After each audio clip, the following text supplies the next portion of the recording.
আসসালামু আলাইকুম এভরিওয়ান, আশা করি সকলে ভালো আছেন। তো আজকের ভিডিওতে আপনাদেরকে দেখাবো মোবাইল ইউজ করে খুব সহজে আপনারা যে কোনো ছবির পারফেক্টলি ব্যাকগ্রাউন্ড কিভাবে রিমুভ করবেন। অনেক সময় দেখা যায় যে আপনারা এই ব্যাকগ্রাউন্ডটা রিমুভ করার জন্য অনেক অ্যাপস, তারপরে অনেক ধরনের কম্পিউটার সফটওয়্যার বা বিভিন্ন ধরনের আপনারা সিস্টেম ইউজ করে থাকেন। তো আজকে এমন একটা পদ্ধতি আপনাদেরকে দেখিয়ে দেবো যার মাধ্যমে খুব সহজেই অল্প সময়ের মধ্যে আপনারা খুব সহজে ব্যাকগ্রাউন্ডটা পারফেক্টলি রিমুভ করে নিতে পারবেন। তো অবশ্যই ভিডিওটি না টেনে সম্পূর্ণ ভিডিওটি দেখবেন। মূল ভিডিওটি শুরু করার আগে সবার কাছে ছোট্ট একটা রিকোয়েস্ট, যারা এখনও চ্যানেলটি সাবস্ক্রাইব করেনি তারা অবশ্যই চ্যানেলটি সাবস্ক্রাইব করে আমাদের সাথেই থাকবেন। তাহলে চলুন মূল ভিডিওটি শুরু করা যাক।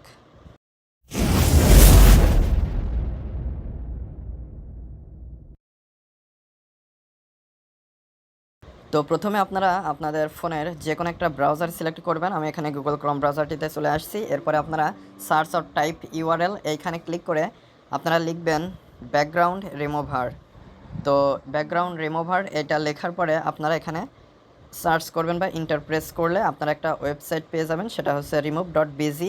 তো এখানে দেখতে পাচ্ছেন প্রথমে আমার এখানে শো করছে, আপনাদের অনেকের ক্ষেত্রে একটু নিচেই অথবা প্রথমে শো করতে পারে। অবশ্যই এই নামটা আপনারা খেয়াল করে দেখবেন এবং সেটার উপরে ক্লিক করবেন, তাহলে আমি যেভাবে দেখাচ্ছি সেভাবে খুব ইজিলি আপনারা করে নিতে পারবেন। তো আমি এখানে ক্লিক করে দিচ্ছি। ক্লিক করে দেওয়ার পরে এখানে সাইটটিতে আপনারা চলে আসবেন। তো আমার এখানে চলে এসেছি, এখানে বড় একটা বাটন শো করছে আপলোড ইমেজ। তো এইখানে আপনারা একটা ক্লিক করে দিবেন। ক্লিক করে দিলে আপনারা এখান থেকে আপনাদের গ্যালারিতে চলে আসবেন এবং ফটোস যেটা ব্যাকগ্রাউন্ড রিমুভ করতে চান সেটা এখান থেকে সিলেক্ট করে নিতে পারবেন। তো আমি এখান থেকে একটা সিলেক্ট করে নিচ্ছি। তো আমি এই যে এই ফটোটা সিলেক্ট করে নিলাম।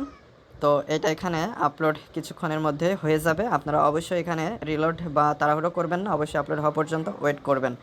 আপলোড হয়ে গেলেই অটোমেটিক্যালি ব্যাকগ্রাউন্ডটা রিমুভ হয়ে যাবে এবং এখানে একটা সাদা কালারের ডিসপ্লে চলে আসবে।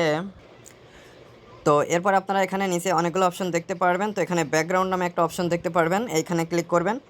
ক্লিক করার পরে এখানে আপনারা ফটোতে এখানে ক্লিক করে আপনারা নিজের মতো একটা ব্যাকগ্রাউন্ড এখানে সিলেক্ট করে দিতে পারবেন আপনার গ্যালারি থেকে। সেজন্য আপনারা এই প্লাস আইকনে ক্লিক করে দিবেন। আর এখানে অনেকগুলো কালার অথবা বিভিন্ন রকম ব্যাকগ্রাউন্ড এখানে শো করবে, আপনারা এখান থেকে আপনারা দেখিয়ে সিলেক্ট করে দিতে পারেন। অথবা যদি আপনারা কোনো একটি কালার সিলেক্ট করে দিতে চান তাহলে এখানে ফটোর পাশে কালার নামে একটা অপশন দেখতে পারবেন। তো এই কালারের উপরে ক্লিক করে দিবেন। কালারের এখানে ক্লিক করলে আপনারা অনেক ধরনের কালার এখানে দেখতে পারবেন। তো এখান থেকে আপনারা ইচ্ছা মতো কালার সিলেক্ট করে নেবেন। আপনারা যদি কাস্টম কোনো কালার সিলেক্ট করতে চান তাহলে এই যে এইখানে দেখতে পাচ্ছেন একটা আইকন, তো এই বিভিন্ন রকম কালার এই আইকনের উপরে ক্লিক করে আপনাদের পছন্দ অনুযায়ী এখান থেকে আপনারা কাস্টম কালারে ক্লিক করে এখানে ইচ্ছা মতন আপনারা সিলেক্ট করে নিতে পারবেন। আর এখানে অনেকগুলো কালার দেওয়া রয়েছে, আপনারা আপনাদের ইচ্ছা মতো এখান থেকে সিলেক্ট করে নিতে পারবেন। আপনারা এখানে যে কালারটা সিলেক্ট করতে চান সেটা সিলেক্ট করে ডান বাটনে ক্লিক করে দেবেন। আমি যেরকম এখানে রেড দিলাম, এরপরে ডান বাটনে ক্লিক করে দিলাম। দেখতে পাচ্ছেন খুব সুন্দরভাবে এখানে পারফেক্টলি ব্যাকগ্রাউন্ডটা রিমুভ হয়ে গিয়েছে একদম প্রফেশনালভাবে। তো দেখতে পাচ্ছেন এরপরে জাস্ট এই যে ডাউনলোড এইখানে ক্লিক করে দিবেন।